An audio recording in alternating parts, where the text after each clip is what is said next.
senior from Round Rock, Texas, Tyler Pettit. Batting fourth in left field, number 20, a junior from Pearland, Texas, Kyle Preston. Batting fifth, the designated hitter, number 36, a junior from Park City, Utah, Austin Davidson. Batting sixth at first base is number 44, a junior from San Antonio, Fortune Hastings. Batting seventh at third base is number 6, a junior from Brownsville, Texas, Christian Holloway. Batting eighth at center field is number 24, a junior from Round Rock, Texas, Jack Peterson. Batting ninth at second base is number 2, a junior from Katy, Texas, Kurt Harris. On the mound for the Tigers is number 7, a junior from Davidson, North Carolina, Cade McGeean. The assistant coaches of the Tigers are Andrew Waters and David Smith. Head coach of the Tigers, Tim Stanley. Ladies and gentlemen, to honor America, we ask that you please rise to remove your hats and headgear for our national anthem.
Good evening, baseball fans, and welcome back to Tiger Network. It's been a while, but we are so happy to be back with you. I'm Brian Jenselson, joined by Cole Isaacson, ready to see the Trinity Tigers face off against the Schreiner Mountaineers. Cole, so happy to be back on Tiger Network. Absolutely, Brian. 8 straight games on the road for your Trinity Tigers as they return to play a good Schreiner Mountaineer team.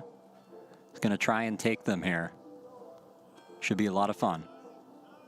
We got spoiled by that 17-game homestand at the beginning of the season. It almost felt like the Tigers would never leave, but they did leave us for a little bit. It's been about 3 weeks since we last had them here, but we are going to get a great matchup of conference baseball. The Schreiner Mountaineers, a lineup that can hit, and then some. Should be a good test for what has become an elite Tiger pitching staff. Today, it'll be Cade McGeean, the Friday night starter, going up against a veteran Schreiner lineup. We'll take you through it as they step up to the plate. They're getting ready to do so in just a moment. It'll be led off by the shortstop, Chance Goins. Just a beautiful day for baseball.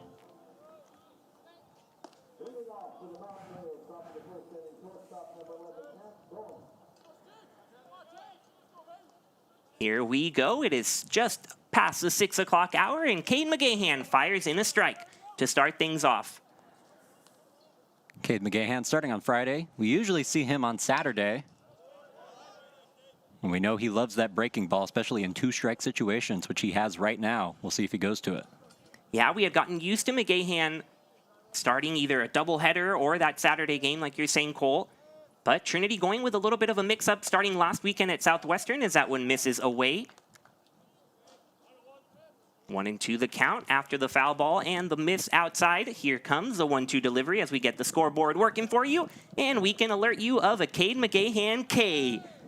Catcher Pettit cleans it up, and that's out number 1 for the Tigers. Really good start for Cade McGeehan. Obviously important to get that first out, not let somebody on base. And we talked about it, Brian, going to that breaking ball. 2 strikes, does it there, gets the first K of what he hopes will be many more. And we already mentioned how tough of a test this lineup could be, and right away in the 2-hole, we'll see the toughest of those. The senior from Mission, Texas, Gerardo Cardosa, the catcher. That is not a typo, folks, as he looks at a strike. 439, the batting average, the best in the conference by far, and 62nd in the entire country. But he falls behind here after that chopper foul. This is a dangerous man behind the plate. Very dangerous as we were preparing for this game, looking at his stats. They've actually gone down. He was hitting .515 not too long ago.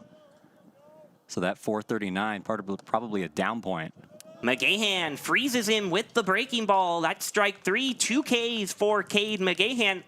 And that's exactly the start he wanted. 2 away, nobody on in the top of the first. Goes to the breaking ball again. You're going to see it here on the replay. He's able to elevate this breaking ball. Going to go high, not so fast. Hits the top of the zone. And we know his ability to change the eye level of the hitter with the same pitch. Does it there for strike 3. Goes right back to that breaking ball. Gets ahead of Devin Hooper, the graduate senior from Leander, Texas. One of many veteran presences in this Mountaineer lineup. And McGeehan is just looping in that breaking ball right now. 0-2 the count on the 3-hole hitter. Looking to strike out the side here. McGeehan working quickly. Looking confident. And here's the 0-2. Breaking ball put right back into play. McGeehan takes care of it. And that's a 1-2-3 inning for Cade McGeehan. Tigers coming to bat after this break.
Welcome back to Tiger Network, a 1-2-3 inning retired by McGeehan, and now the Tigers up to bat for the first time. It'll be Ezra Gore, the senior from McKinney, Texas, leading things off. First pitch from Fito Mendez on the way to Gore, and bunt shown, pulled back as that's ball 1 high. Ezra Gore hitting leadoff tonight, not something we're used to seeing, usually towards the middle of the order. Trying to set him up in a situation with guys on, bringing him in, but today going to get the leadoff shot. He skies this one way up there behind home plate, giving it a look and making the great acrobatic catch is Cardosa. So we mentioned his danger at the plate. Well, you see his defensive skills on display there for out number 1. Great defense. Taking outs where you can get them. Do not want to give a hitter like Ezra Gore a second chance. And Cardoza not going to do it. Able to read that ball at the last second, go get it. First pitch to Jack Baker, the starting shortstop today, up and in for ball 1. And Cole, what do we see the teams do right before they go into the dugout after warming up before a game? Those sky-high pop-ups to the catchers, and you see why they do them. Schreiner gets out number 1, and now a strike to Baker, 1-1 the count. It's good practice for the catchers. We saw McNaney with a really good one at the end of warm-ups today. 1-1 delivery from Mendez, a little outside for ball 2. Mendez, a sophomore from Ennis, Texas. And if you're a Mountaineer fan or a conference fan, Southern Collegiate Athletic Conference, you have become familiar with Mendez, as not many pitch more than him, but here he gives up a blast to Jack Baker. That's way out of here. Light tower power for Jack Baker, a solo shot to put the Tigers up 1-0.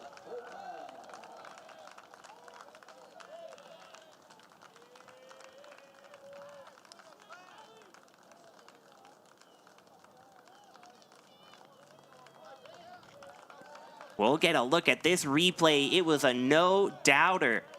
From the moment it hit his bat, did a little flip of a bat that we are so happy to see back.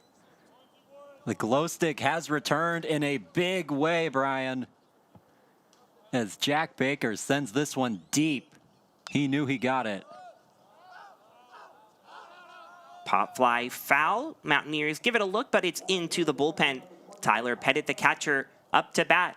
But we've been gone for so long now, Cole, that we really have to update people because we've missed a death and a rebirth with the glow stick. We have, unfortunately, and it breaks my heart to say this, even though the new glow stick is clearly doing quite well. The original glow stick was broken at Dallas, I believe. It was at Dallas, correct? That's right. Christian Holloway was getting in on the fun. Everybody loves the glow stick now. Jack Baker had the bat initially, but people started wanting to use it, and Christian Holloway used it at Dallas. And as he got a base hit, it just snapped in half. A metallic bat snapped in half. It was really unfortunate, obviously, but the new glow stick, which they got on eBay, bidding war, they won, thankfully. Already a home run to its credit. You could see it in BP. The glow stick was really feeling it. It was hot, and you see it there. Foul tip could not be held on to by Cardoza as he waves away some pain there. Painful, something Pettit will surely understand, so he'll give his fellow backstop a break. Mendez ahead in the count, but already behind 1-0 as Trinity takes the lead off of the Jack Baker solo shot. We will get you that scoreboard very soon. But Jack Baker looked great in BP with that new glow stick. And I actually told him, I said, if you hit a home run, can we credit the new glow stick? And I think we might just have to. I think so. I think you have to at that point. First at bat with the new glow stick.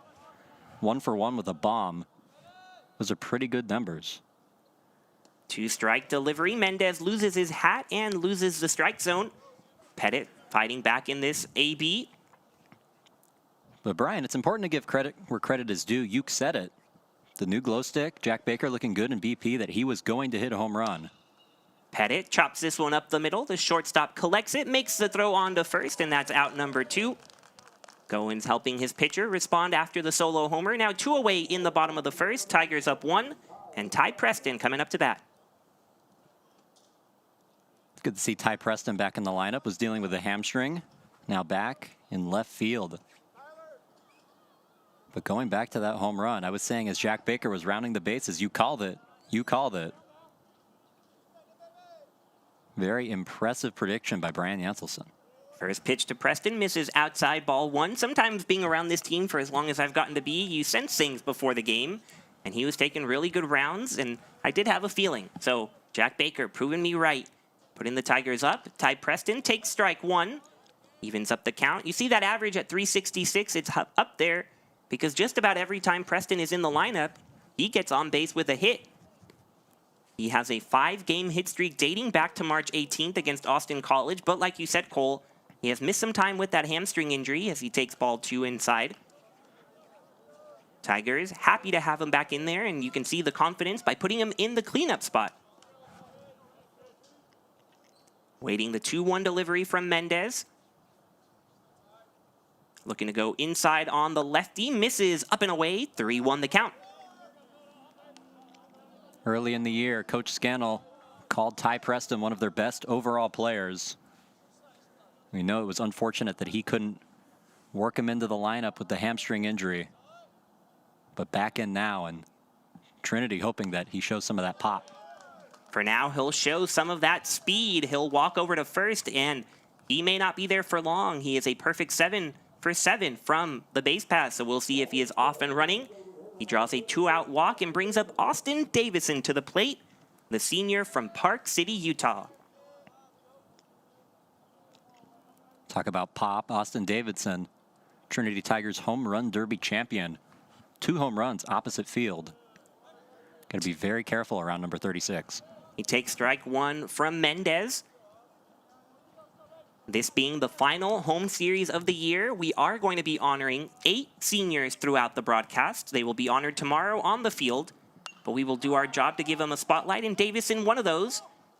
Good to see him in the lineup here. He pops up to first base. Garza has it, and that's out number 3, but the Tigers strike first thanks to a Jack Baker solo homer. Put them up 1-0 with Cade McGeehan coming to the mound after this break.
Tigers up 1-0, headed to the top of the second inning, hosting their SCAC rival, the Schreiner Mountaineers. 2 Ks and a ground ball induced by McGeehan, so he'll have the 4, 5, 6 hitters due up for Schreiner. First one of those, Isaiah Hernandez. He's first pitch swinging, shoots it over to the right side. Harris has it, the throw on to first for out number 1. Working very quickly here is Cade McGeehan, who you might notice is wearing a different number tonight. He typically wears number 31, but today he is wearing number 7 in honor of a friend of his who passed away recently, Joseph Banalis, a member of ROTC from Incarnate Word. He is a senior right along McGeehan in that ROTC program, and everything McGeehan is doing today to honor his friend, his walkout song, Jump by Van Halen, that is Joseph's favorite band, and so can only imagine a lot on Cade's mind tonight, and he is honoring his friend with what he is doing. Yeah, really great stuff from Cade McGeehan, honoring his friend. You saw the graphic of Jack Baker, who graciously agreed to switch jerseys, as he'll be wearing number 31 tonight. And there you see Cade McGeehan and his numbers. But everything in the name of that fallen friend, and we at Tiger Network obviously wish his family condolences. Absolutely, and we know Cade takes everything he does very seriously and very to heart. One of the hardest workers you will find on Trinity's baseball team. Induces a weak foul ball here. Joseph DiCarlo, the power hitter at the plate, trying to stay alive with 2 strikes.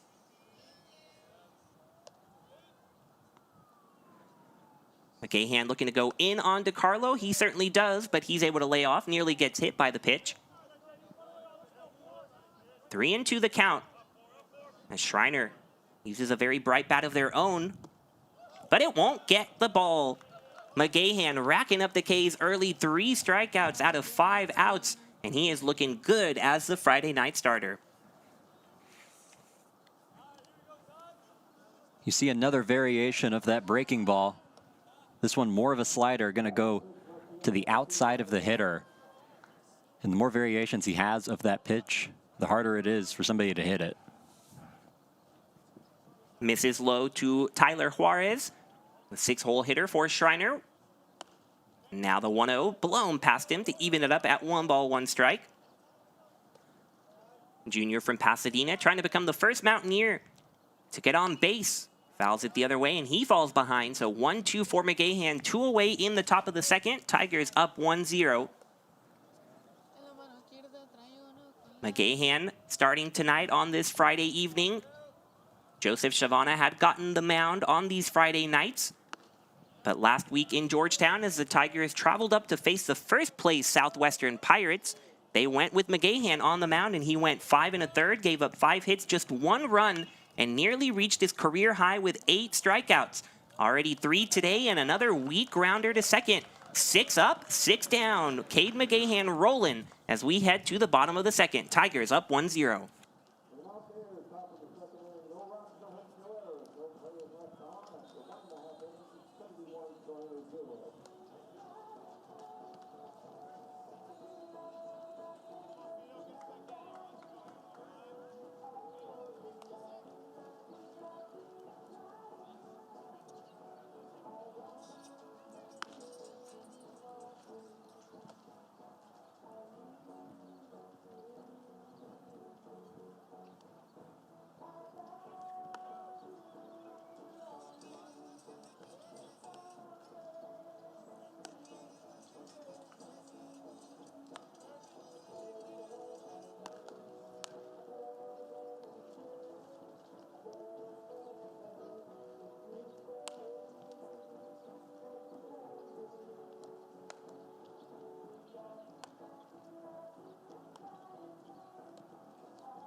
Trinity Tigers up 1-0 in the bottom of the second. And to start things off, Corson Hastings, a left-handed hitting first baseman, off of Fido Mendez, the Schreiner starter. First pitch of the inning, strike 1 down the middle. Mendez coming off a 5 2/3 innings outing, 4 runs allowed against Centenary. These Mountaineers got swept against the gents from Shreveport. Goes off speed here, does Mendez. Misses low, 1-1 the count. They held Centenary very close, though. They lost by 1, by 3, and by 4, and that's kind of been the story of Schreiner's season thus far. The 1-1 in the turf, 2-1 the count now to Hastings. The Mountaineers have lost 5 games by just a single run. Those include losses to TLU, Centenary, St. Thomas, some of the best teams in the conference, and a whole other set of 6 different games they've lost by fewer than 4 runs. And that includes against the likes of first place Southwestern. So Schreiner has really been, in a lot of their games, their 4-11 conference record doesn't accurately display what they've been doing. Yeah, it's been a rough stretch for Schreiner, but they've been in a lot of these games, some that have gotten away from them, but just trying to find a way to get back to winning, because they had a good start to the season, just trying to get that back, because they've had a stretch where they've lost 9 of their last 10, and that's what's going to sink you. Mendez, a reliable starter for them. Fighting back in this at-bat, 3-2 now to Hastings. No one on and no one away. Goes off speed, Hastings gets underneath it, skies it to deep right field. Going back is the right fielder, and he makes the catch. Barely saw it in the sun there, did Hernandez, but he saw it just long enough to record out number 1. Hernandez looked like he misread this for a second, has to go pretty much all the way to the back of the warning track, able to make the adjustment and make the catch into the sun. Not a good time of day for outfielders, but despite the sunlight, able to make that play and record an all-important out. Here comes Christian Holloway using the famed glow stick. Takes ball 1 inside. That was a close one. Holloway has blasted his fair share of homers, 3 on the year. And at the time, everybody was so sad about the glow stick breaking. but Holloway saying it deserved to go out on a hit, and it did. Baker able to secure a new one, and here the Tigers are. So you know who to credit if they go on a little turnaround here. Tigers, losers of their last 3. Trying to right the ship against the Mountaineers. Holloway can't catch up to a fastball up and in. He's behind in the count as Mendez, just allowing that home run, has been able to work around everything else, looking to go right back inside on Holloway. Off speed, misses up and in. I'm wondering, should we call it Glow Stick 2? Glow Stick Junior? Or is it just the Glow Stick and this is just the second integration of it? So I think they actually have a different name for it as well, as Mendez goes in on Holloway, not fearing what they call La Discotheque.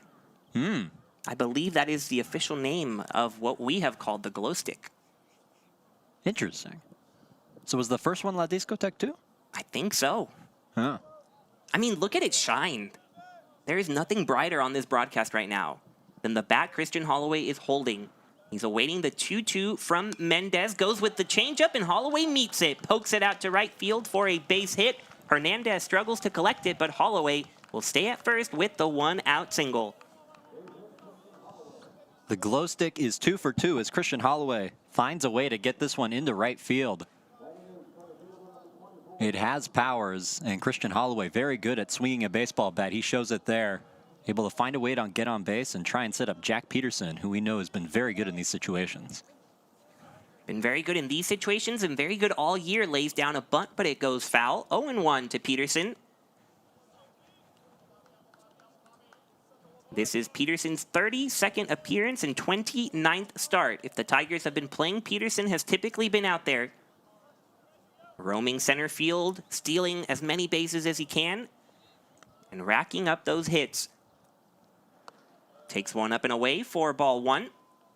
So he showed bunt on the first strike. Now looks to be swinging away, keeping an eye on Coach Waters there at third base, seeing what's going on. Holloway at first, 1 away in the bottom of the second. Trinity up 1-0 on Schreiner, still very early on. Mendez from the stretch goes with the breaking ball in the turf, and the catcher can't see it, but Holloway sticks at first. You see Jack Peterson hitting towards the bottom of the order, not in his usual 9-hole, but the bottom 3 hitters, Holloway, Peterson, Colt Harris. Usually very reliable offensively. You show how Coach Scannell loves to make up the bottom of his lineup. Mendez able to get in on Peterson, force a weak pop fly to third base. No problem for Hooper. 2 away now for the Tigers as Colt Harris comes to bat.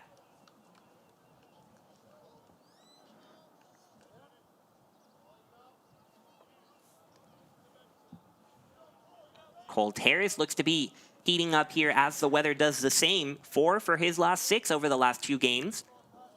That average starting to climb. Takes ball 1 outside. The pop has been there all year. You see those 4 home runs. A consistent presence at second base now in the number 9 hole, but a very dangerous number 9 hitter. Mendez is 1-0, misses in the same spot, so he puts Harris into a hitter's count. Holloway over there at first with 2 away. Tigers trying to add to their early lead. We've talked all year about the value of the number 9 hitter. Number 9, definitely a compliment with Coach Scannell drawing the lineup. Harris frustrated by the weak contact to right field. Hernandez in on it, and that's out number 3. So a 1-out hit stranded at first for the Tigers. We're headed to the top of the third. Trinity 1-0 over Schreiner.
We are back in San Antonio, a steamy Friday afternoon. Tigers up 1-0 over Schreiner in the top of the third.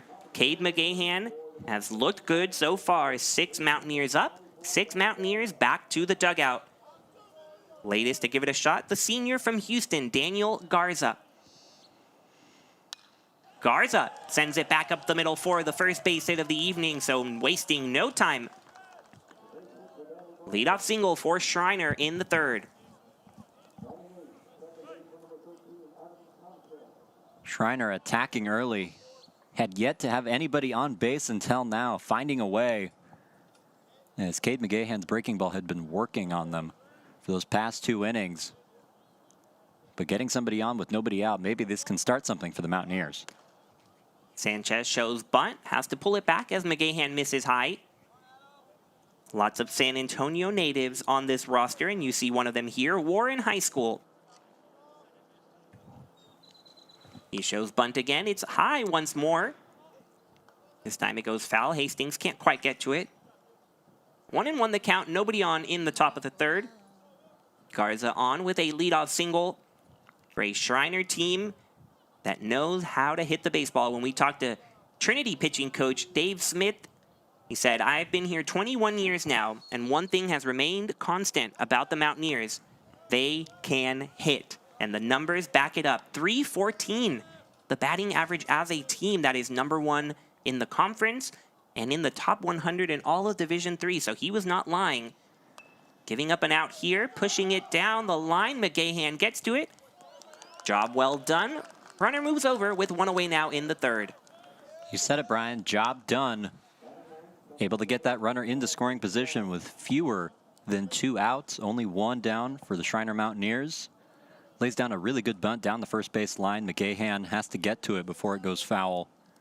Able to do the right thing and take the out. Up to bat now, Aiden Warren, the #9 hitter for Schreiner.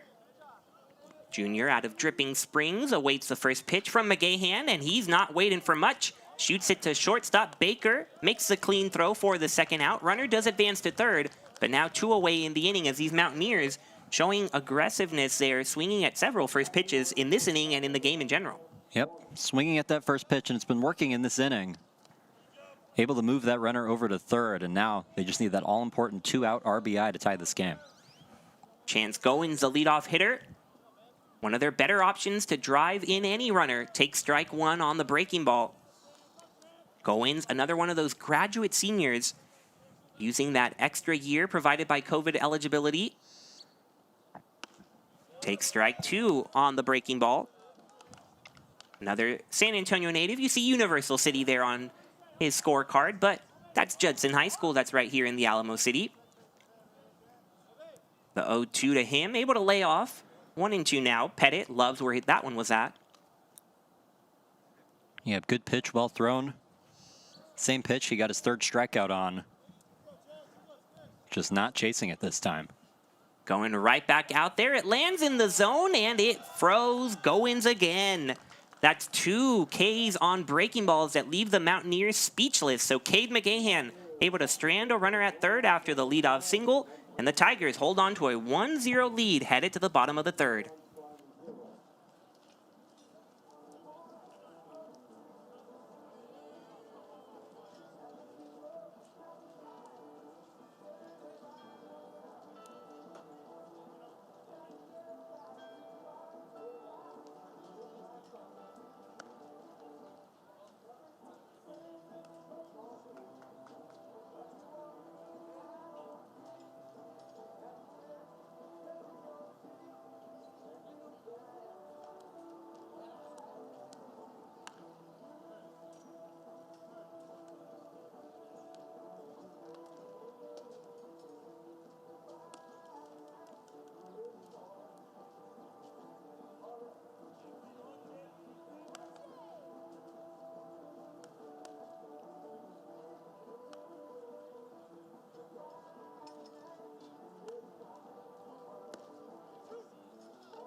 Leadoff hitter for the game will be the leadoff hitter for this third inning. Ezra Gore starting things off. Tigers up 1-0 on Schreiner.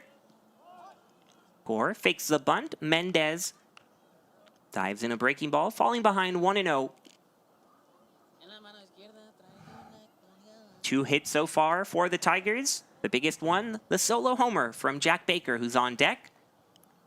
Mendez going up and in on Gore. Not quite catching the zone there. 2-0 on the outfielder. One of the 8 seniors being honored on this final home series. Ezra Gore takes strike 2.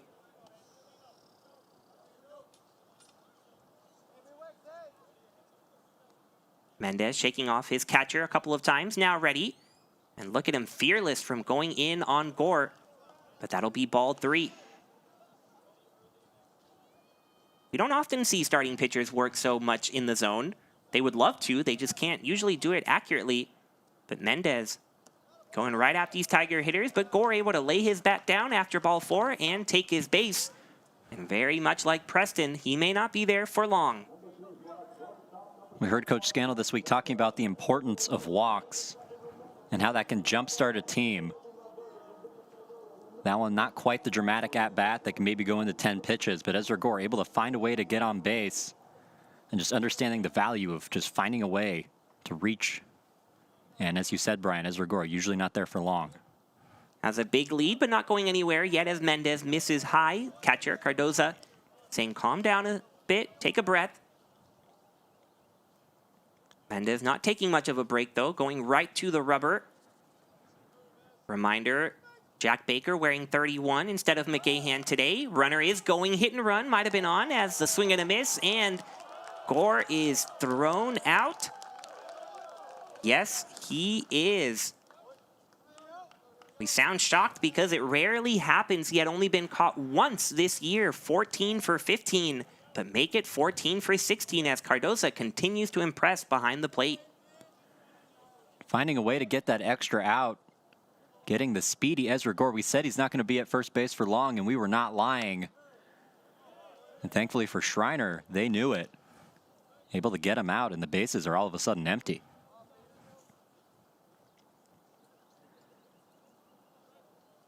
Baker ahead in the count here. Now nobody on, 1 away. Takes a looper for the strike. Definitely a close play out there at second as we get another look at the replay. Could have gone either way, but it goes the way of Schreiner. Mendez trying to capitalize, going outside on Baker, but Baker meets him there. Shoots it into right field for the single. So we've seen Holloway, now Baker, not afraid to go the opposite way, and it's another hit for the Tigers. Gore, now Baker, finding a way to get on base. Ezra Gore obviously thrown out, but Trinity just finding a way to collect hits. They were collecting hits at UT Dallas, just weren't finding ways to bring in runs. But it's all got to start with getting on base. Trinity doing a decent job of that so far today. Yeah, you're not kidding about finding the barrel up in Richardson. Even though they lost to UT Dallas, they out-hit the Comets 13-8. Somehow, though, they fell 8-3. They just weren't able to get those big hits in the timely situations. We've definitely seen that happen in some of their home losses here. UMHB comes to mind. But the opportunities have been there, and sort of like Schreiner, the losses have not been by much for Trinity. Losers of their last 3, but that 8-3 loss against UT Dallas where they out-hit the Comets, and then a couple of very close losses against the Pirates. In fact, one in extra innings, and the other by just a single run again. So they are giving their best effort. Ball just not always landing where they want it to be. Trying to find a way to pass the baton, get it to the next hitter, and then getting that all-important 2-out RBI. Coach Scannell stressing the importance of that. Finding a way to hit it opposite field is exactly what we saw Jack Baker do to get on. And we'll see if Pettit can try and bring him in. Baker takes his lead off of first. Pitch delivered to Pettit, and he drives it to the gap. It's going to get down and to the wall. Baker on his horse. He's headed home. And he'll be safe. Tyler Pettit, an RBI double. Doubles up the Trinity lead, 2-0 in the third inning. So we said, Brian, find a way to bring Jack Baker in, get that all-important RBI. Tyler Pettit able to hit it back to the wall. And there was no mistake about what Jack Baker wanted to do. Seeing where that ball was going, in the gap in the outfield. Put his head down, knows he wants to score, not slowing up at any point and getting the job done. And Trinity has a 2-0 lead, as you see on the scoreboard that we now have. Yes, we have the score bug. Thank you to everyone working hard to make this the best broadcast possible. And now we have another feature as Ty Preston swings at the first pitch, a roller to second. That'll be the second out of the inning. Pettit advances to third. Now 2 outs in the bottom of the third as we get another look at this rocket off the bat of Tyler Pettit. Yeah, this one's going to go towards the middle of the plate. A little bit to the inside, but definitely within the range of where Tyler Pettit's going to do some damage with it. Makes no mistake and gives Trinity the 2-0 lead. Here comes the senior, Austin Davison, popped up to first his first time up. Much colder where he's from, Park City, Utah. Austin, the son of Bill and Jeanne Davison.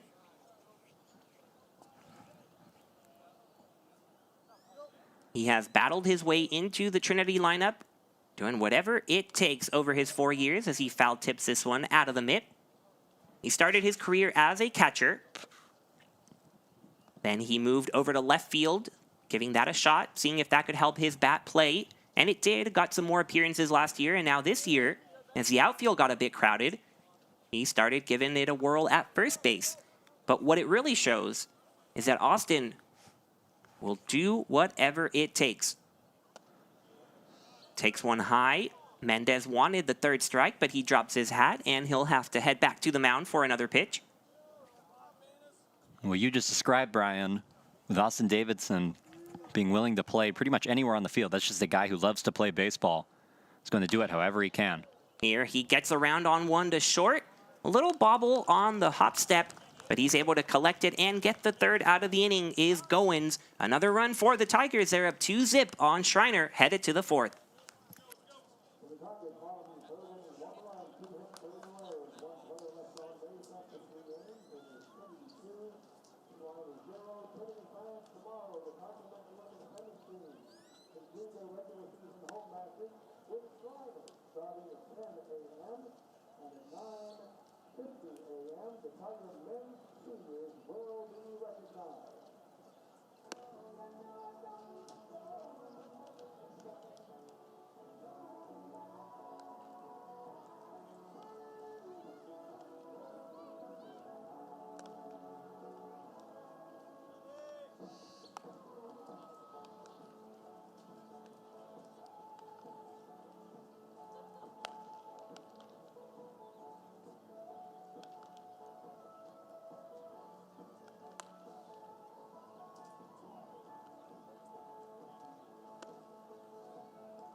Three scoreless innings so far thrown by Cade McGeean, the senior from Davidson, North Carolina.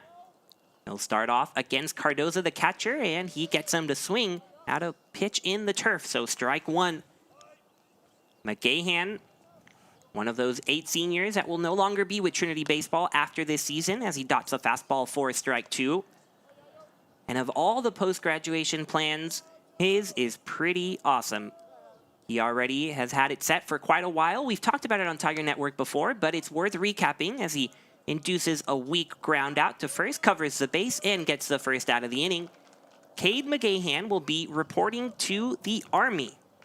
On June 8th, he already has his assignment. He will be in Fort Sill, Oklahoma, where he will go through Bullock Basic Officers Training.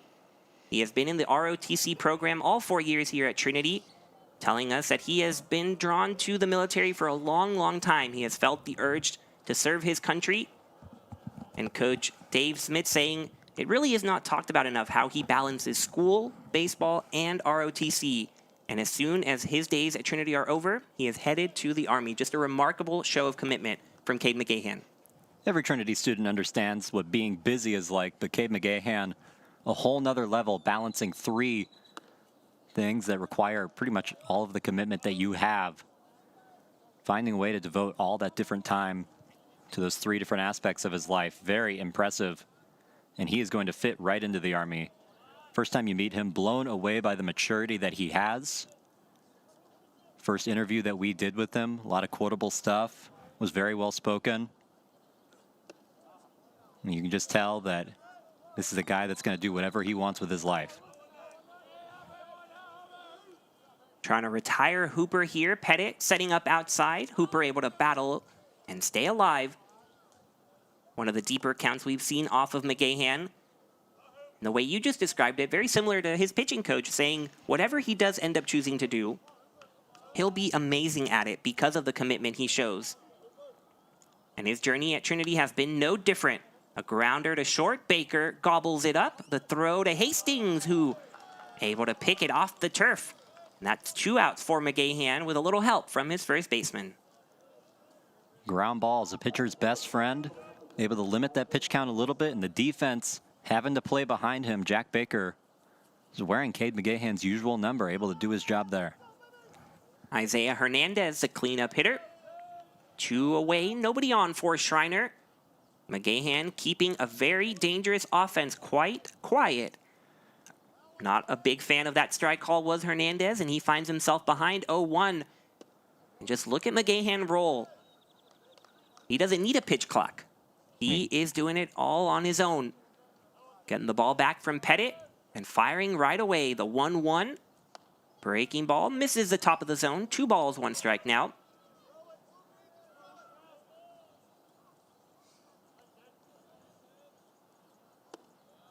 Beautiful breaking ball gets Hernandez nearly on a knee. And McGeehan a strike away from another clean inning. Already 4 strikeouts to McGeehan's name, looking for a 5th.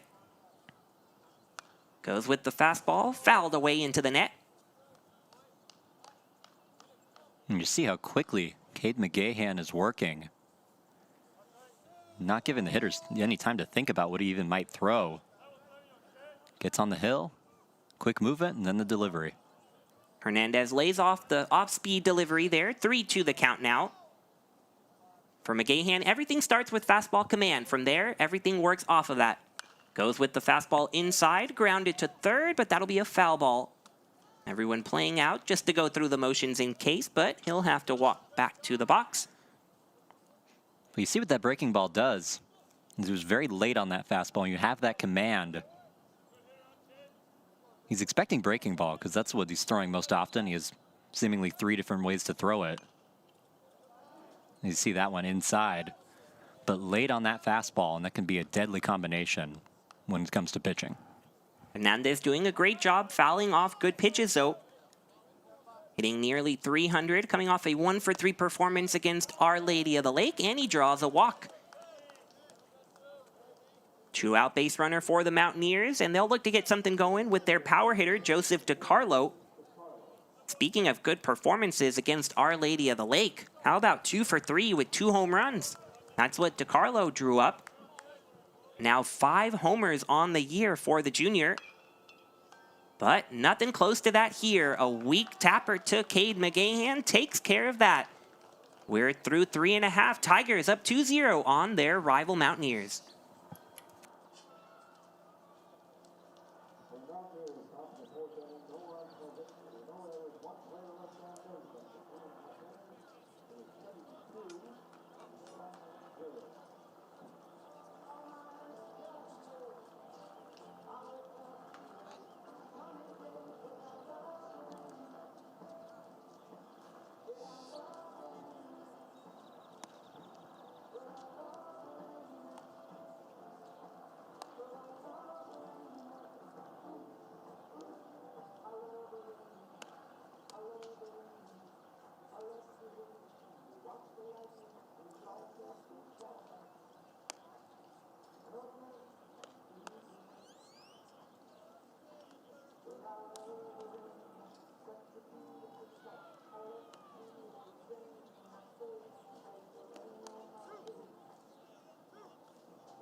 Bottom of the fourth, Trinity 2, Schreiner 0.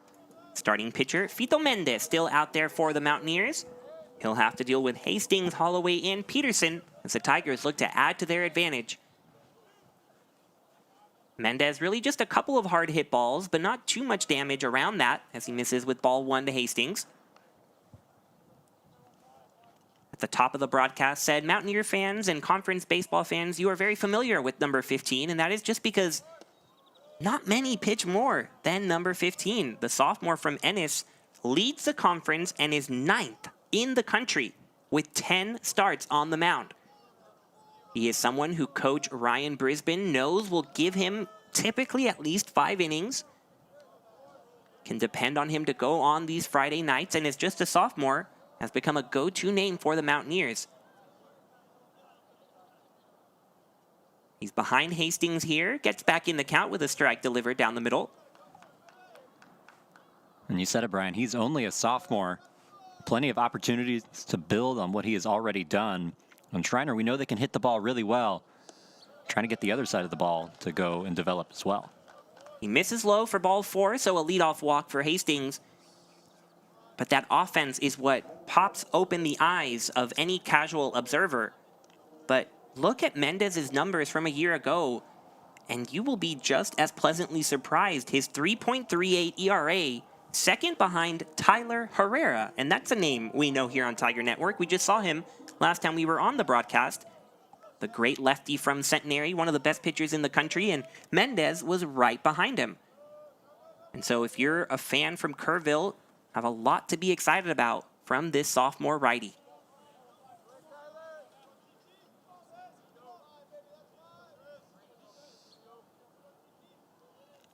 Keeping an eye on Hastings, now delivers to Holloway up in the zone.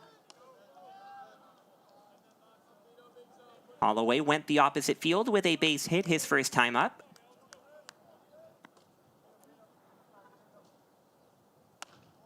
Up again, but this time it's a strike.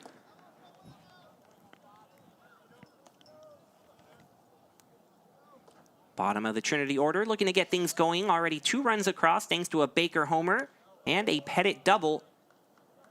And it's native really flirting with the top of the zone here. 3 pitches in this at-bat, all have been up to Holloway. 2 balls, 1 strike. Taking his time with Hastings at first, and another one misses high. Holloway gets to toss the discotheque, and the Tigers have runners on first and second with nobody out. Glowstick able to work a walk. First and second, nobody out. A great opportunity for Trinity to try and extend this lead. Runner in scoring position, trying to bring them in. Trinity's actually done a decent job of that today, trying to keep it up and add another run on. Last time Peterson came up with a runner on, he showed bunt with 2 on and nobody out. Wouldn't be surprised to see that, and here he goes. Lays down a beauty down the third base line. It'll be a tough play, and it won't be made. Thrown away by the third baseman. A run comes across in the form of Hastings. Peterson over to second, Holloway on to third, and a disastrous sequence for the Mountaineers as the Tigers up 3 now with 2 on the way.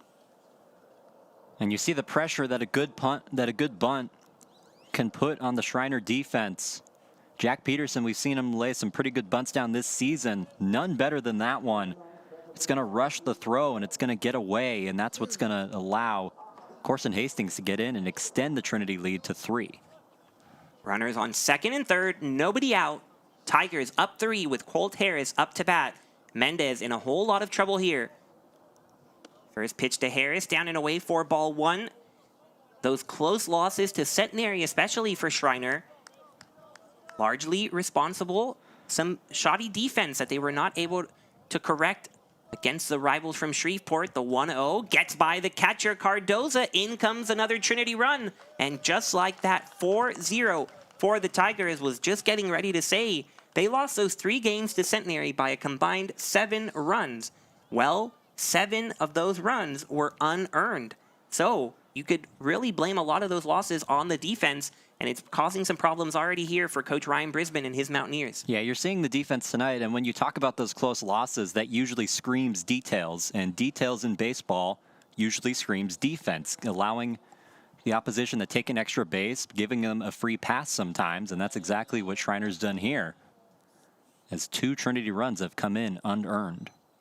And a quick correction, 7 errors leading to 4 unearned runs, but still a problem that the Mountaineers have been trying to correct.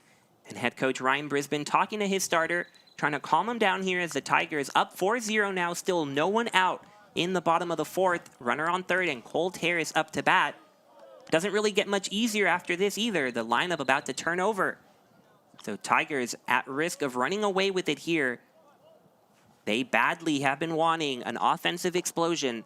They're on the verge of one here. A strike delivered by Mendez to get back in the count. 2-1 now. Trinity trying to work on passing the baton, as we said earlier. Schreiner helped him out a little bit, but it's up to the Tigers to bring in that 5th run. As Coach Scannell said earlier in the year, the good teams don't just get up 4-0 and then put a bunch of zeros on the board.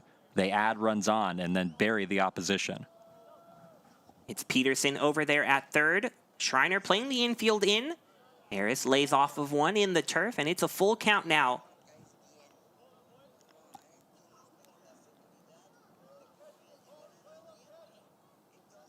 This all started with a Corson Hastings walk and a Christian Holloway walk. Peterson then laid down the bunt, reached on an error. Harris looking to cash in. Able to foul it back into the net, stay alive. Still 3-2. Mendez's freshman year was cut short a little bit by injury. So a fantastic season right behind Herrera. Meant that he did not face Trinity last year when the Tigers went up to Kerrville. Here he misses wide with ball 4. Runners at the corners with nobody out. As Schreiner continues to lose the strike zone here and at risk of losing the game as Ezra Gore comes up to bat with nobody out. And this is where you need to be smart in the batter's box, understanding that you're up 4-0, trying to find a way to get that guy from 3rd in. Sack fly, ground out, just get him home, even if it means sacrificing an out. Gore looked ready to sacrifice an out. Mendez loses his hat once again.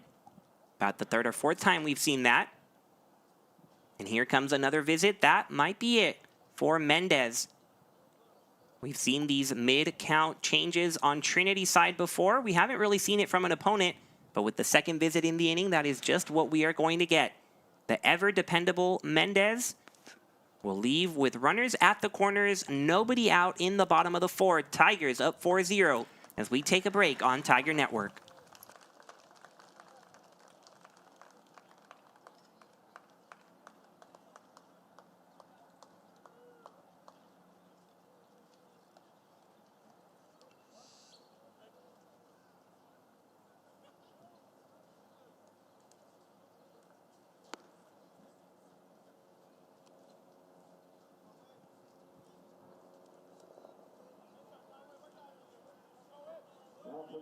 Schreiner, number 34, Conway Bird.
Conway Bird, the lefty from Conroe, Texas, put in The middle of an at-bat, 1-0 the count to Ezra Gore with runners at the corners. Tigers already up 4. First pitch from Bird, a bunt. Gore will make it a tough play again, and he is safe. Ezra Gore blazing down the first base line, so he was giving himself up, but the Schreiner defense cannot get him out. Another run comes across. Tigers up 5, and still nobody out. You're seeing the speed all over this Trinity lineup, starting with Jack Peterson and now Ezra Gore, both reaching on bunts. You have to have wheels to get there. And they both run a good 90 to put Jack Baker in a great position. Baker already 2 for 2 today, a single and a homer. Shows bunt. Baird makes the play, and this time it is an out. The third bunt of the inning laid down by the Tigers, and the first time Schreiner can actually get an out of it. Runners move to second and third, 1 away for Tyler Pettit, the 3-hole hitting catcher. Yeah, Jack Baker doing his job, putting 2 in scoring position, setting up Mr. Tyler Pettit, who already has an RBI today. Extending his hit streak to 7 games is Tyler Pettit. 4 RBI in that stretch, and he has a great opportunity here. Takes strike 1 from Baird. Last time Conway Baird was on the mound, 2 1/3, 2 runs allowed against Centenary back on April 14th. Looking to limit things here. Tigers already up 5-0. And a big-time hack. Tyler Pettit gets just a piece of it, sends it foul. Before the game, we've already talked about how we felt the Jack Baker homer coming. Well, Tyler Pettit hit several home runs in batting practice, and someone made the comment, hey, we're not trying to hit homers in BP. And he says, well, homers in BP translate to hits in the game. We already see Tyler Pettit getting an RBI double. Can he add to that? Takes ball 2 outside.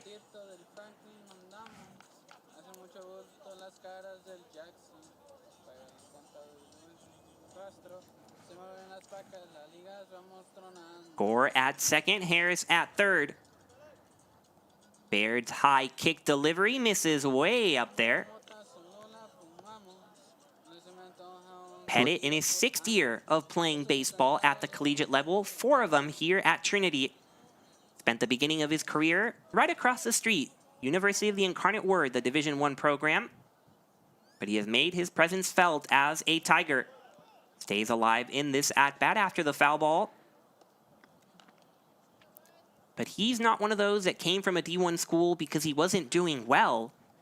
He played really well as a freshman over there. Started in upwards of 30 games with the Cardinals. But it was a development as a sophomore that led him to choose to come to Trinity. He awaits the delivery here and takes it high. Full count now. Missing above the zone pretty consistently so far. That's going to have to be an adjustment made in this at-bat, as it's an important one. Only 1 out, 2 in scoring position currently for Trinity. Tigers already up 5, and their catcher threatening to make it more. Baird's delivery tries to go high. Pettit lashes it foul. He'll head back to the batter's box. In 2 years with Incarnate Word, Pettit hit .236, had a homer, 28 runs batted in. Those are really great numbers, especially for a catcher at the D1 level. But the freshman catcher who joined Pettit, Taylor Smith, just happened to be a freshman All-American. And so Pettit said, I can kind of hear the footsteps. I'm not going to get much playing time as a starter. And so he was looking for a good fit athletically and academically. He did some research looking around the country, but it ended up being the school right across the street that was the best fit for Pettit. He's an engineer, so a great engineering program here at Trinity was very attractive to him. And of course, a top-tier baseball program at the Division III level. So Pettit making himself at home right on the other side of Hildebrand. Battling with a 3-2 count now. 2 runners in scoring position. And he takes ball 4. Excellent at-bat for Tyler Pettit. And the bases will be loaded for the Tigers. Going to be a low pitch this time. Changing the level that the ball's thrown, but Tyler Pettit not going to bite. Able to work a walk, and Ty Preston can make some noise here with only 1 out. Preston 0 for 1 with a walk, but he's in this cleanup spot for a reason. Looking to do some serious cleanup here. Bases loaded for him, and the ball misses outside. A lefty-lefty matchup here for Preston. Baird, the transfer from Alvin Community College, has an ERA of 5.40, and this is 8th appearance for Schreiner. Takes a deep breath, remains with that leg kick, and fires in a strike. We've seen in the past Coach Scannell not afraid of these lefty-lefty matchups. Trusts his lefty bats and doing so here in a big situation. Cardoza sets up high. Misses the target and misses the zone, says the home plate umpire. Might have been a strike on its own, which is probably what Cardoza is talking about. But it so badly missed the initial target that the umpire had no other choice but to give Preston a 2-1 advantage now. Still bases loaded, one away. Tigers up 5-0 in the fourth. Preston takes the 2-1 the other way, sending the left fielder back, and he drops the ball! Juarez drops the ball in left field. 1 run scores easily. Gore speeding across from second. Tigers up 7-0 after the blunder from the left fielder. The defense really letting down the Mountaineers here in the fourth inning as the Tigers running all over them now. Another error from Schreiner. This one going to cost him a run. Ezra Gore was going to score on a sac fly anyways, but another run coming in from second base. As it looked like he kind of got spinned around there. Couldn't quite track the baseball. And I believe that's the 3rd error on Schreiner today. Hopefully we see a replay on what happened out there. Could have been the sun, could have been just not tracking the ball right, could have cut in a different direction than he expected. But either way, a huge Trinity advantage to this point, largely because of the errors. 1-0 to Davison, misses way outside, 2-0 now. With this 6 p.m. first pitch, it does create a very bright sky. You can still see the sun and the shadows creeping in on the turf. And the left fielder Juarez also playing in on the lefty Preston. Maybe didn't expect him to hit it that far the opposite way, and now Davison gets a hold of one. But this time the center fielder has plenty of room, makes the catch, and keeps the runners at first and second. 2 away in the fourth. Finally able to collect an out.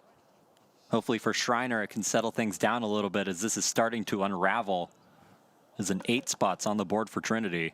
And was just going to make sure, so it says 8-0, but it should be 7-0 because Pettit is still out there at second. So the stats, if you're keeping track at home, checking the box score, it says Pettit scored, but he has not. He is over there at second. We see it with our very own eyes. Number 28, check. So 7-0 in the bottom of the fourth. Corson Hastings at the plate. Runners at first and second, 2 away. Another lefty-lefty matchup, like you said. Coach Scannell sticking with his lefties, and Hastings falls behind 0-2.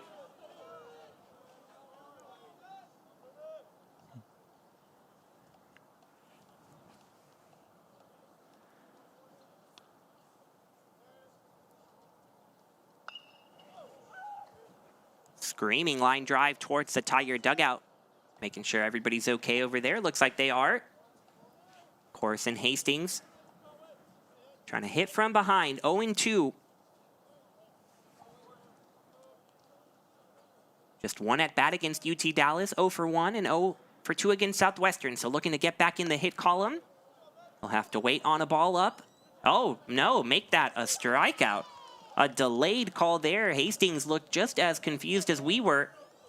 But that'll be out number 3. Finally, if you're a Schreiner fan, have to be breathing a sigh of relief. But you see on your screen the Ty Preston fly ball to left field gave Tyler Juarez all sorts of issues. Dropped the ball and 2 runs scored, 1 of 6 to come across for Trinity. 7-0, the advantage now, headed to the top of the 5th.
Cade McGeean very happy to now be working with a 7-0 lead in the top of the 5th. He has been mowing past this Schreiner lineup, and he'll look to continue to do so against the bottom part of the order. Juarez, who made the error out there in left field, trying to make up for it at the plate, and he has done so all year long. Really an impressive year for the junior. Currently on a 3-game hit streak, and his average right there below 300. McGeean goes in on him.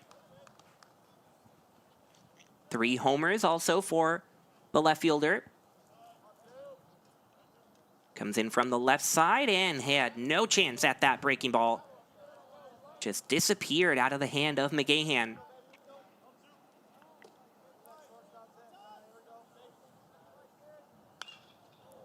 This time he goes down and gets it, sends it the other way, and sends it off that very wall he was up against a minute ago. Chasing second, but he's going to be thrown out. Ty Preston is going to be living in the nightmares of Tyler Juarez tonight. The same man who flew out to Juarez and ended up in an error now throws him out from that spot. And what looked to be a promising start to the inning turns into an out thanks to the outfield assist. If you're a Trinity Tigers fan, it is good to have number 20 out there in left field again. We mentioned it earlier, wasn't out there because of a hamstring injury, but you see the ability he has, able to throw a laser to Colt Harris, who's going to apply the tag and get the first out of the inning, a big one, as that looked like it was going to be an easy double, just taken away. Head coach Ryan Brisbane still having a conversation with the field umpire about that call. We're trying to get a replay of it right now as we speak. The Schreiner faithful in attendance not happy with the call, and here we go with the replay. The throw from Preston, received by Harris in plenty of time, and the swim move attempt. Hard to tell for sure if the right hand got in there under the glove. Tough to tell, but the umpire set out, so that's what we're going with. 1 away in the top of the 5th. No one on for Schreiner, and Garza at the plate. Yeah, the call's not going to be changed, so don't worry about that. I don't think the issue was whether he got there first, because I think the runner reached second base first. I think he just may have left as he was sliding by, was my impression of it, watching it live. And then looking at that replay, similar idea that his hand just may have left the bag. McGeean, make sure we forget about it quickly, though. He racks up another K. 5 now for the North Carolina native. And even the lone bright spot for Schreiner, a well-hit ball the opposite way, turns into an out. Not much going the way of Schreiner. McGeean will happily take the outfield assist, and he'll try to set down Sanchez now. First pitch in the turf. Not the only thing McGeean has been happy about this year. McGeean, even though he's from North Carolina, he's a Pittsburgh Pirates fan. And boy, are the Pirates off to a great start. And it's in large part thanks to McGeean's favorite player, Andrew McCutchen, back in the Steel City. McGeean told me he has a jersey that he had when he was 12 years old that he still is able to fit into. And so now that McCutchen is back with the Pirates, that jersey is back on his back. Obviously a lot of excitement in that area. The Pittsburgh Pirates finally playing winning baseball again. And Andrew McCutchen's been a big part of that this season. Always good when your team has a renaissance and then starts winning after a long period of losing. We know what that's all about, Brian. McGeean gets the chopper up the middle. Baker ranges over. Close play, but Hastings again with a great pick to help his shortstop out. Amazing defense on display for the Trinity Tigers. Make sure it's 3 up, 3 down for McGeean. We're halfway home. Trinity 7, Schreiner 0.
Bottom of the 5th in San Antonio, and currently all facets of the game working for the Trinity Tigers. The pitching, the defense, and certainly the offense. 7 runs on the board.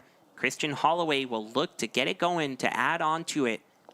Baird still on the mound for Schreiner. He came in to replace the starter Fido Mendez. He gets a low strike called here.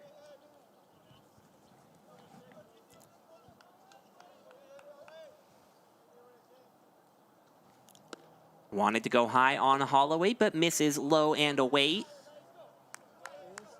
The pitching certainly hasn't been perfect for Schreiner tonight, but it also hasn't really been the problem as Holloway fouls it the other way. Officially, the Mountaineers have been charged with 2 errors, but it's been a couple of defensive miscues that have really led to the extended rallies for the Tigers. 5 runs in that previous inning. This one nearly hitting Holloway, but missing inside. Well, it was 2 errors and then a passed ball as well. So that's really 3 defensive mistakes by Schreiner that's allowed the lopsided score that we see right now. Overall, a much closer played game. Holloway fighting with 2 strikes in this at-bat. Another foul ball. This one straight behind him. Even count on number 6.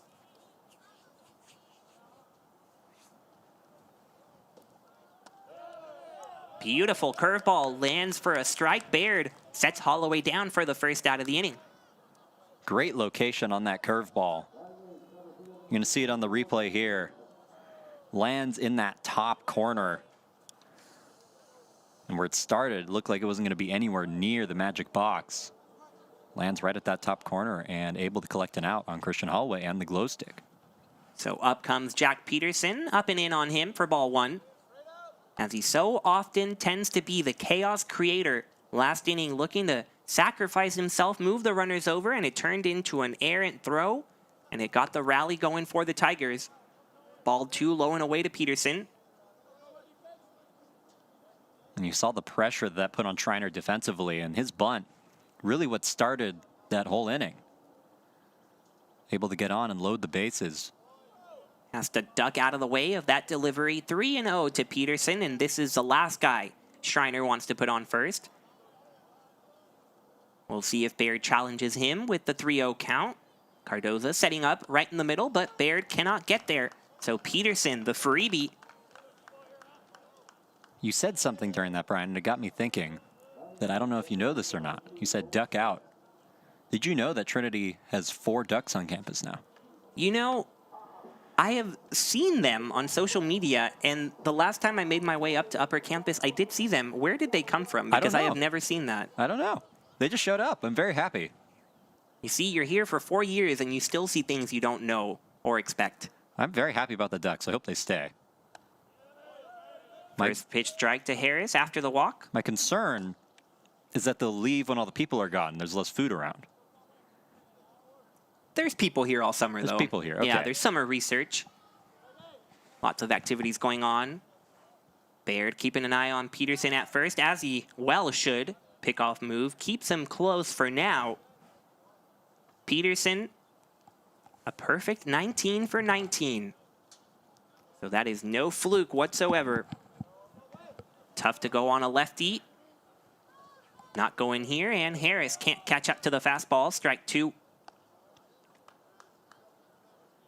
Peterson has talked to me about what he looks for when trying to steal bases, and he says it's really as simple as getting the timing down. Whether it's a righty or a lefty, doesn't make much difference in his eyes.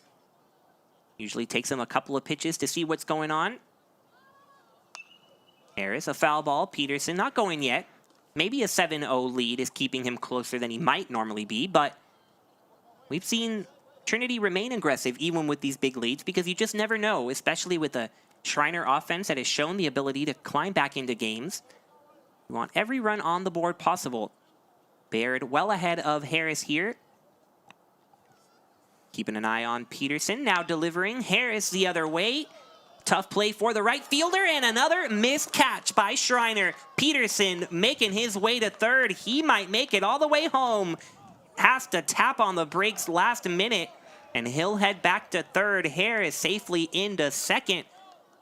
But that is 2 balls that could have been caught by Schreiner that result in more Trinity base runners. It was a tough play for sure, a hard hit ball, one of those that's kind of right at you. But if you're going to win this game, you're going to have to make that catch. Yeah, completely agree, Brian. That's definitely the toughest play of the miscues that we've seen. But at the same time, a play that you would like to have hits the top of the glove, just misreads it a little bit in the air. Also, the sunlight probably had something to do with that. As it lowers and lowers, it gets more difficult until it actually goes down. As this guy not kind to outfielders. You got to keep in mind the angle of that ball. It wasn't like in the air, right? That was a pretty line drive hit. But either way, definitely one that Schreiner would like to have back. They still have not ruled it a hit or an error. But either way, Gore has the opportunity to drive home a couple of friends. Harris at second, Peterson at third with just 1 away. Tigers up 7 in the bottom of the 5th.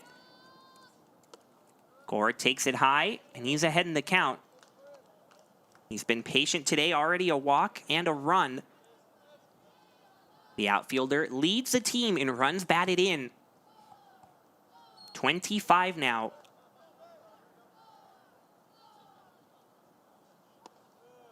Continues to show the patience, takes ball 3 inside. Cardoza having to shift his feet to get to that one. And that's something we've seen a lot from Trinity that we don't normally see a whole bunch. Usually a team that likes to swing early and often, but a lot of patient approaches today.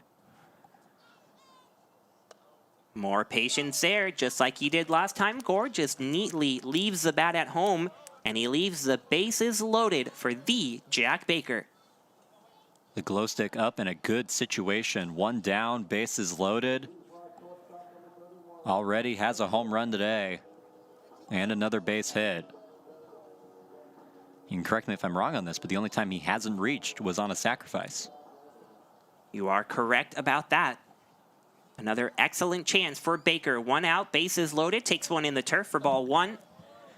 And we've got a situation going on here because he has the new bat, our favorite glow stick, but he also has the number change from 7 to 31, yes, allowing Cade to wear that number 7. And we actually talked about this before the game. If you do well, what do you credit? The number, the bat? Too many confounding variables. What that must mean, it's just all Jack Baker. Whether the bat, whether the number, he just has the talent. I think that's a good conclusion. You see, science classes have taught me something.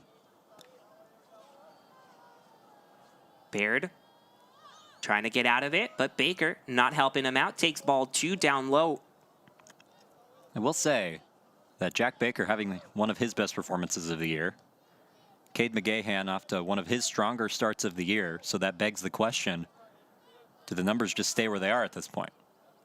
It is an interesting question. The 2-1 misses to Baker and a commanding 3-1 lead in this at-bat. Jack Baker can choose whatever he desires here. Baird trying to minimize the damage, but the defense not helping him out. Cardoza sets up a big target, and Baker gets a hold of it. Deep to left center, and this time the catch is made. 1 run will come in on the sacrifice fly. Warren able to avoid disaster for the Mountaineers, but the great day for Baker continues. A 2nd run batted in, but so close to a whole lot more. I thought he got it, Brian. You could see the way it came off his bat, but an incredible catch by Warren. The play of the day for Schreiner defensively, as this could have been a whole lot worse than it actually was. Peterson's going to score easily, but there was no avoiding that with how much power and how far that ball went off the bat of Jack Baker. Harris advanced to third. Gore stuck around at first, so runners at the corners with 2 away. 8-0 now the advantage for Trinity. First strike delivered to Tyler Pettit. That sacrifice fly allows us to add 1 tally to what's been my favorite stat to keep track of this year. 27 sacrifice flies now for the Tigers. That is 7th best in the country. Not many do it better than the Tigers. Pettit here looking for more than a sac fly. Sends the left fielder Juarez back just a bit, but he makes the catch and retires the side. One more run for the Tigers, puts them up 8 after 5. We're headed to the 6th in San Antonio. When the Tigers brought out the fifth inning, scoreboard is corrected now. We have 1 run, no hit, 1 error, 2 players left on after 5 innings. It is Trinity 8, Schreiner 0. Tomorrow, Tiger softball concludes its regular season home schedule, although we will host the NCAA tournament May 5th and the 7th. Tomorrow, the Tigers play at noon and 2. In between games, they will honor the Tiger seniors. Tiger softball tomorrow.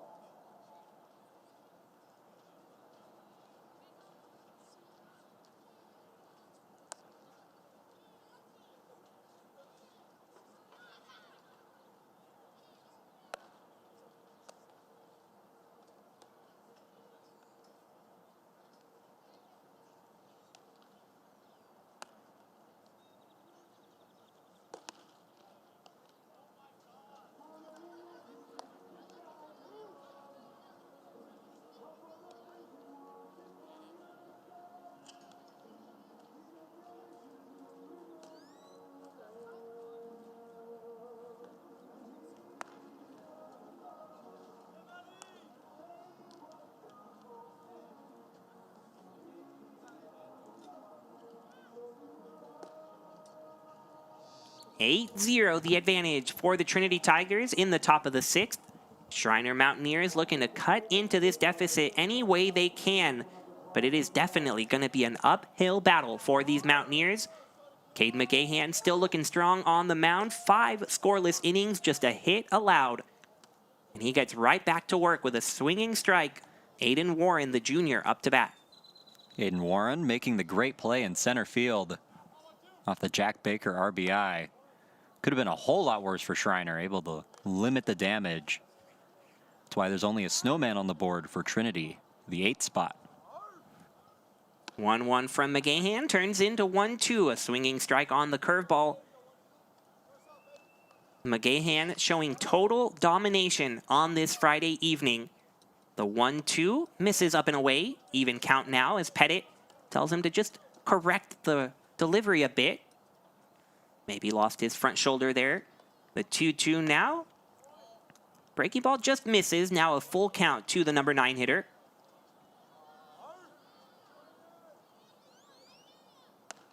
And another close one goes against McGeean, make it the 2nd walk of the evening drawn by Schreiner, just the 3rd base runner they've had this evening. Well, we've seen McGeean get that call. I believe it was his 2nd K of the day in the 1st inning. Able to dot the ball right on the top of the zone. Does not get the call that time, as the lineup will flip over for Schreiner. Responds with a strike to the leadoff hitter, Chance Goins. McGeean keeping an eye on Warren, but he's not going to go anywhere. Down 8 and a swinging strike. 0-2 now. Senior weekend, of course, means a lot of time for reflection. Hopefully you've enjoyed already the little tidbits we've thrown in about some of our seniors on the broadcast. And McGeean pitching has given us a great opportunity to really highlight him. But it just needs to continue because his journey is worth talking about and talking about at length. The 2-strike delivery misses away. 1-2 now to Goins. When he first came to campus, Cade McGeean absolutely shined as a freshman pitcher on a team that was ranked near the top of Division III. Another breaking ball, a ball. So an even count now to Goins, and it'll draw a visit. So a perfect opportunity to talk to him as pitching coach Dave Smith comes out.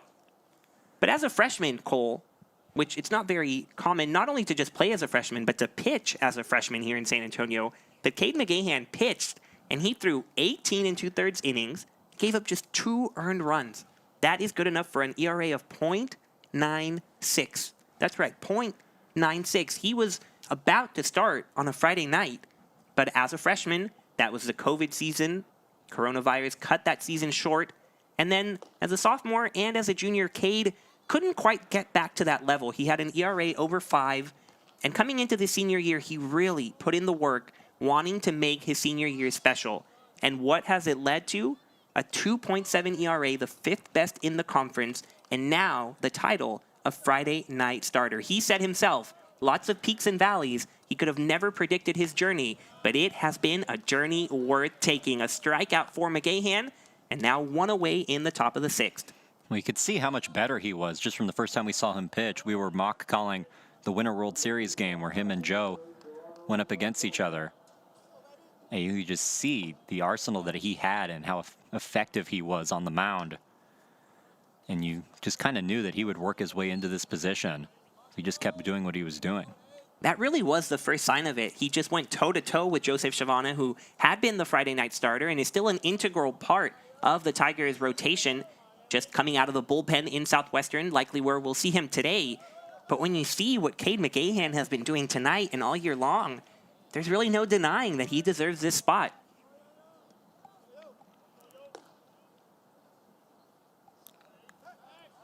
Checks on the runner, Warren. So whatever Dave Smith told him on the mound worked, as it resulted in a strikeout. Now going through the most dangerous Mountaineer, Gerardo Cardoza. Senior from Mission. Talked about his astronomical batting average. And asked his head coach what makes him so special, and his answer, just a really simple approach. Never trying to do too much. A lot of his hits are singles, but singles count just as much. Here, none of it though. Flails at a breaking ball, and McGeean just continues to get K after K. Using that breaking ball, his main weapon, out of his right arm. Gonna see it here on the replay. More of the slider variation. Not only gonna break down, but gonna break away from the hitter. Impossible to hit, but really appetizing when it comes at him. Looks like that fastball, but it is obviously not, and nowhere near the bat. Goes right back to the well with the breaking ball to get in front of Devin Hooper. Runner on first, 2 away in the top of the 6th. Trinity up 8-0. McGeehan's pitch a bit high this time, 1-1. There was a play earlier in the game, though. Might have gone unnoticed by most at home. A sacrifice bunt attempt by Schreiner that McGeean fielded, got the clean out at first. And out of all the things he's done, that seems to exemplify what he's been all about. Coach Smith saying, in every drill, Cade has just been zoned in. Whether it's bunting, whether it's pickoffs, everything that he has done has been to the top of his game. And it was just a simple bunt coverage. Got the out, runner moved over. But it's that type of thing he's done as a senior, really matured in his time at Trinity, that has led to his domination. And looking for one more out in the 6th inning, Hooper fouls it straight back. Early in the year when we talked to Coach Smith about Cade, he said he sets the tone for the rest of the team, and he talks about doing everything at your position correctly, and bunting a huge part of it. We've seen Schreiner not feel the bunt properly here tonight, and look what that's yielded for them. As we talk about the defense playing behind the pitcher, but the pitcher is a part of the defense. Chopper right back to McGeean, and he lets us see what we've been talking about. Fields his position perfectly, gets the 3rd out of the inning, and keeps an 8-0 advantage for the Tigers as we head to the bottom of the 6th.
Time for the bottom of the 6th.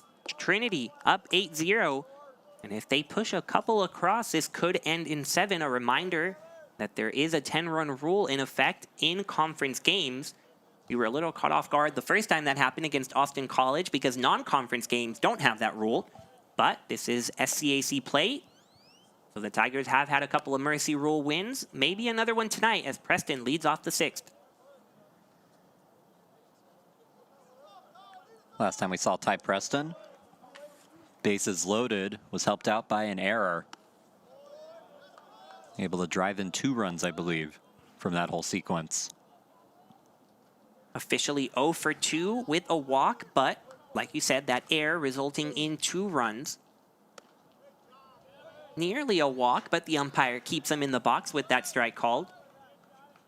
Preston has contributed greatly so far, but he does not have a hit yet. Looking to extend that hit streak to 6. Baird's delivery misses low, and it'll be ball 4. Preston will gladly take that still. Yeah, find a way to get on base. Always good to get the leadoff man on. Nobody out. Just sets a good tone for the rest of the inning. We talk about Ty Preston's greatest hits in this game. Definitely defensively his best play came. Robbing a double away from Schreiner early in the inning. And a big reason why there's still a goose egg on the board for the Mountaineers.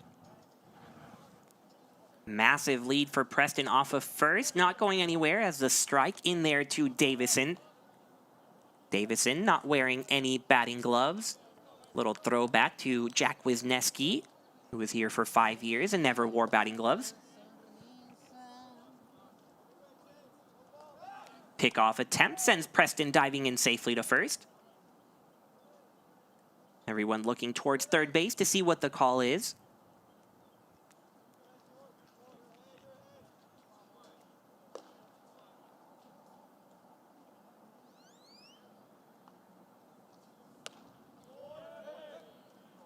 Davison, not a huge fan of that last call. Looked to be a bit wide. But the strike called on Davison puts him behind in the count now. Preston still roaming off of first. Davison forced to reach for that one after the previous call, so he sends it to right field. And it bloops in there for a base hit. Hernandez still having all sorts of trouble with the sun in right field. That is not one that really should have fallen, but since he didn't see it at first, it's a base hit for Davison. Yeah, the sun giving a bunch of problems to defense in this game. Daylight savings, not the friend of outfielders or infielders in this case. Hastings shoots it up the middle. That's through for a base hit, no doubt about that one. Preston in to score. A bobble in center field lets the runner advance to third. Runners at the corners, 1 across, and the Tigers up 9 now. Find a way to pass that baton. Something Trinity's been struggling with all year, but able to get 3 consecutive people on base, bring one of them in. This one's going to go right up the middle. You just find the gaps in the infield. And an RBI. And a 9-0 lead for the Trinity Tigers. Still nobody out here in the bottom of the 6th. And that 10th run just 90 feet away. Strike 1 to Holloway. Even if the Tigers do get to 10 runs here, we'll still play out the top of the 7th, and that would be the mercy rule time. Baird trying to prevent it from getting there. But he's in quite the pickle here. Falls behind Holloway after that delivery inside. He's done a great job replacing the starter Fito Mendez. But his defense really hasn't done him any favors. Trying to go in on Holloway. Ends up more over the zone than he wanted it. This will be a tough play towards foul ground, and it lands in the Schreiner bullpen. Thankfully, no injuries there. We have seen other sorts of collisions there throughout the season. Yes, we've seen Trey Verver on the not-so-good end of that. As that fence out there towards the first base side. We've talked about this a lot on the broadcast, a lot less foul territory out there than in past seasons after this new makeover the field received. So in past years, that's probably an out.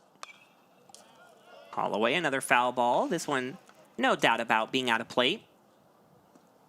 I can report for a fact there has been new fencing added there because when Centenary was in town, they ran right through it on a play like that. So, needed to replace that ASAP. Baird goes back towards the middle. Holloway still fighting it off. He has had some good lengthy at-bats. Holloway studies biology.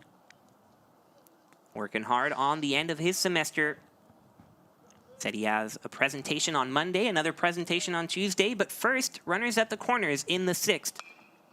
Right back up the middle, just like Hastings, and the same result, an RBI single for Christian Holloway, and that is 10 runs for the Tigers.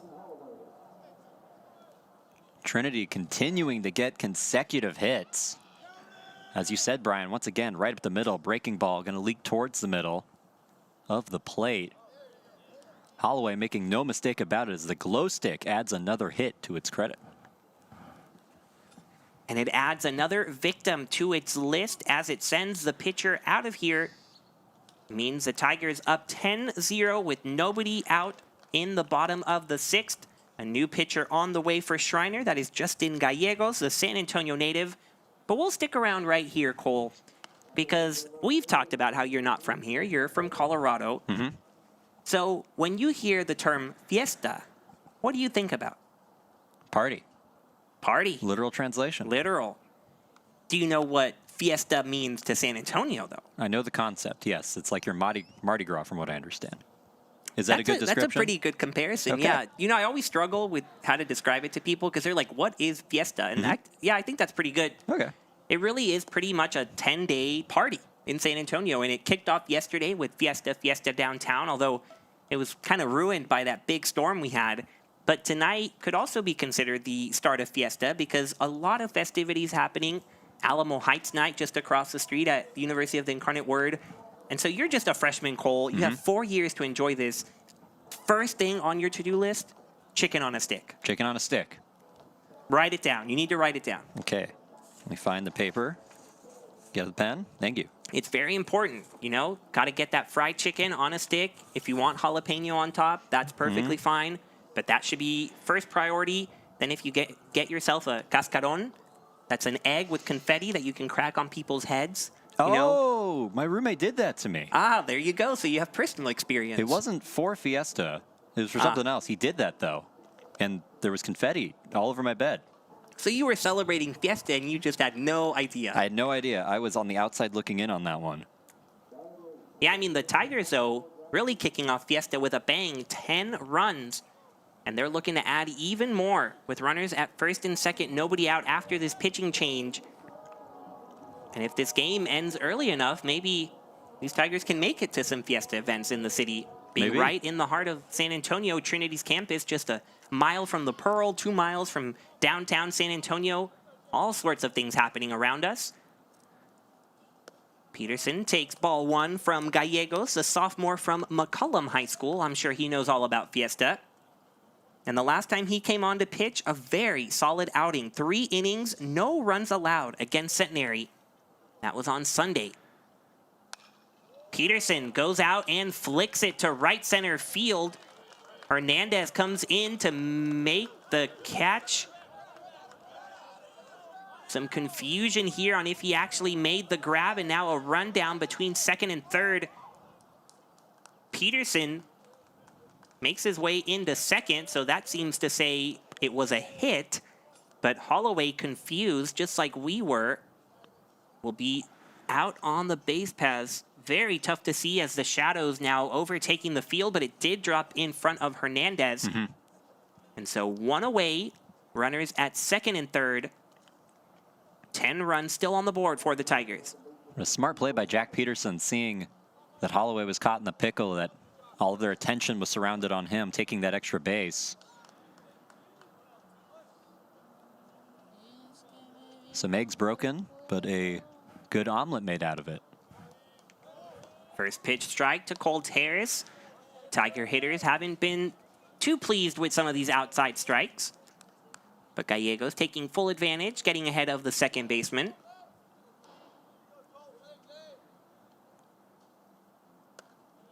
Gallegos trying to go right back out there, this time too high. The sophomore has made 3 starts for the Mountaineers. This is overall his 7th appearance, has an ERA upwards of 9. But Coach Brisbane has to love what he saw against the Gents, and loving this strike called on Harris, 1-2 now.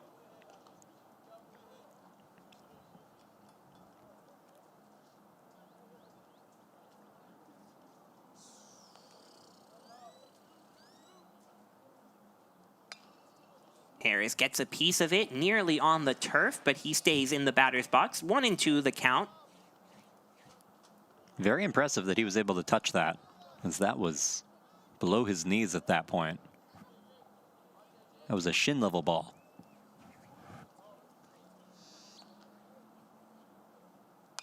That one a bit higher, but Harris not happy with the result. A pop fly to second, makes the catch there in the shallow outfield, does Sanchez. And the runner has to stay at third. So Gallegos gets what he needed. With a runner on third and less than 2 outs, the runner is unable to score. But here comes Ezra Gore.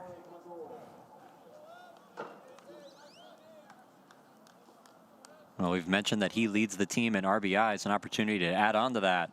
2 runners in scoring position. A base hit would likely bring both of them in.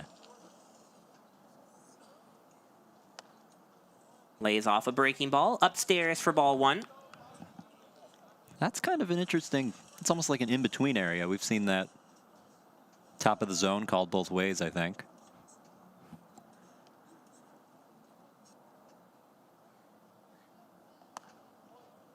Another ball, this time outside, delivered by Gallegos. So Gore ahead, 2 balls, no strikes. He is 1 for 2, a couple of walks, and hoping that towards the end of this year, he can really get on a hot streak like he did all of last season. The 2-0 to Gore, a strike. Ezra Gore had a 31-game hit streak, the longest at Trinity since 2003 and 4. He's 0 for 6 in his previous 2 games before tonight and chases that one low. But he is one of those hitters that as soon as sparks start to fly, they really fly, and they don't stop. So as the Tigers look to break this 3-game losing streak and head into the conference tournament feeling good, Gore will be a big part of it, no doubt. Takes the count full.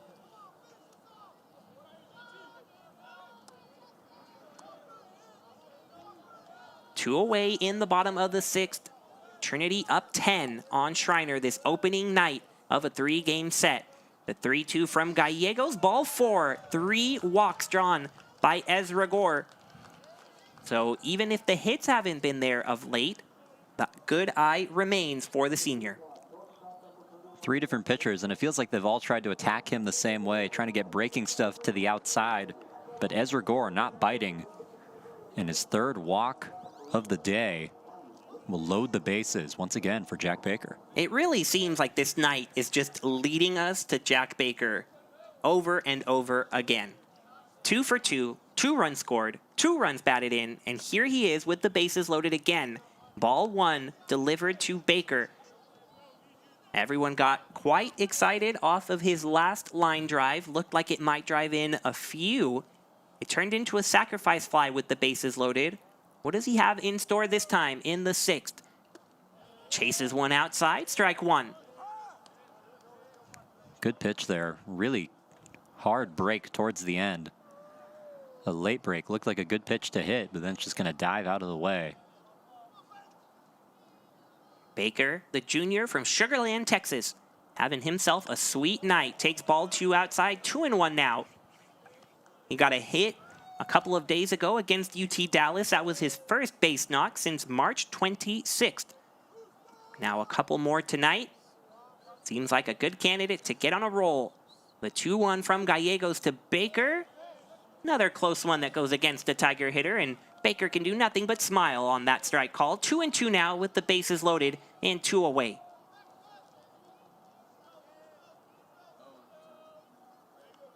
Gallegos trying to strand those Tigers on the base pass. The 2-2, Baker chases it, and it'll be a foul ball past the third baseline. We've seen Jack Baker in the past work out long at bats, just waiting for his opportunity. Does so there, fighting that one off, staying alive. Trying to extend this Tiger lead. We saw Davison forced to chase one outside after a strike called on that part of the plate. Baker just did the same, so he'll have to protect the 2-2. Great eye laying off of that one. You saw Gallegos thought he got him to chase, but not so fast. 3-2 the count. Bases loaded in the bottom of the sixth. Baker battling in this at-bat and forcing at least one more Gallegos pitch. Here we go, the 3-2. Baker past the diving third baseman, but then he gathers it, the throw, and he makes it in time thanks to the pick from Garza. So the defense shows up for Schreiner here in the bottom of the sixth, but the Tigers up 10 as we head to the seventh.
(10-0) the advantage for the Trinity Tigers in the top of the seventh.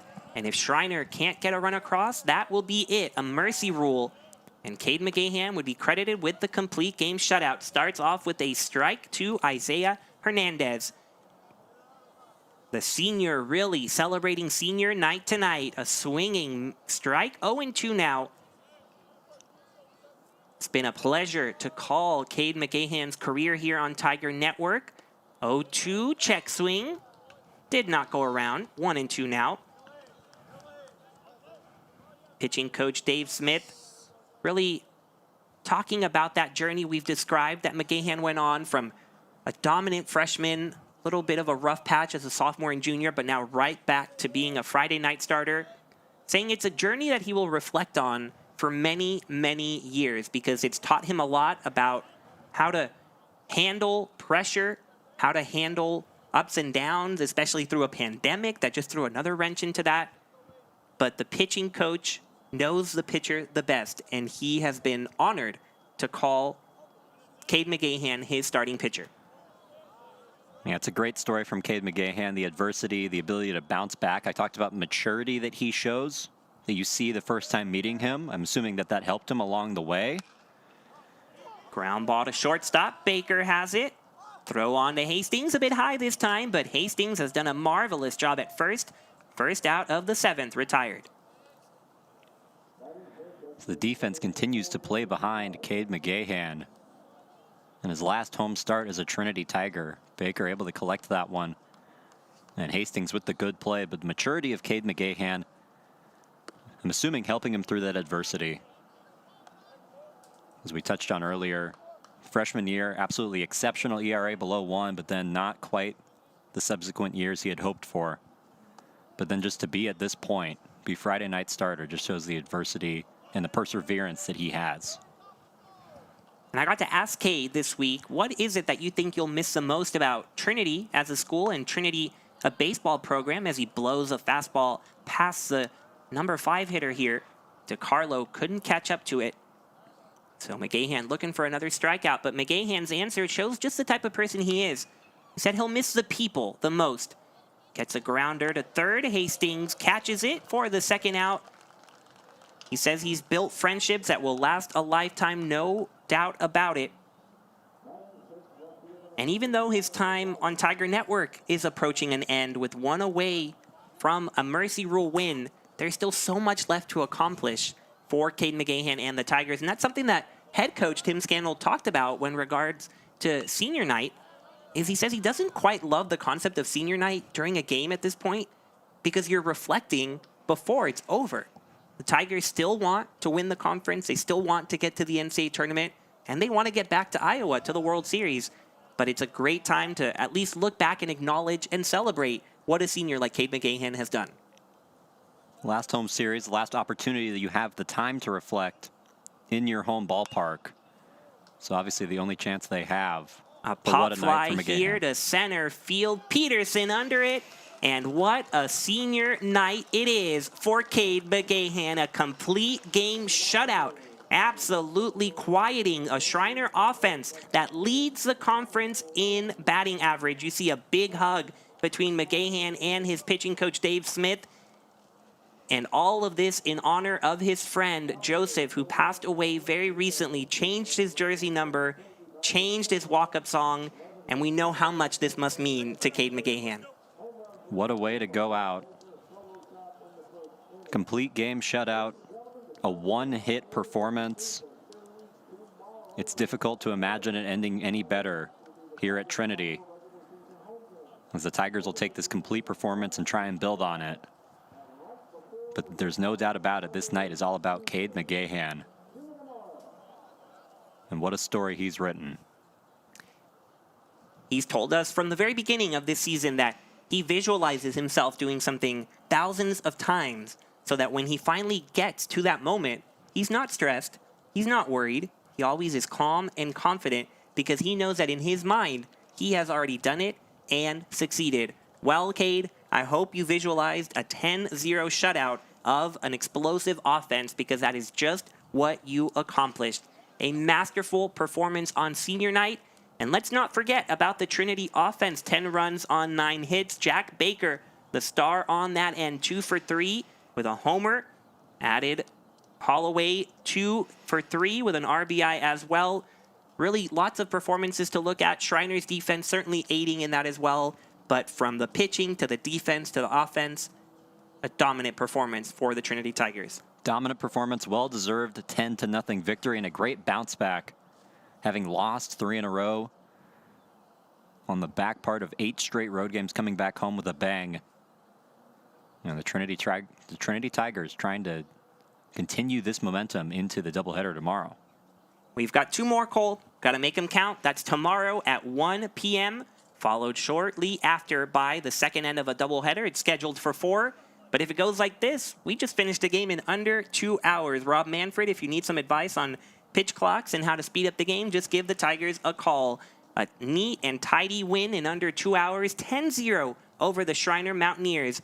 Thank you for joining us on this Tiger Network broadcast. We hope you join us tomorrow. We'll have senior tributes like we've had today. Seniors will be honored on the field and on the broadcast, so you won't want to miss it. For Cole Isaacson, I'm Brian Janselson. Have a fabulous Friday night.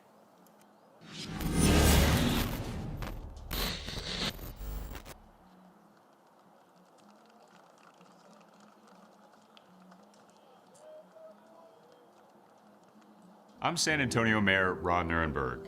I am a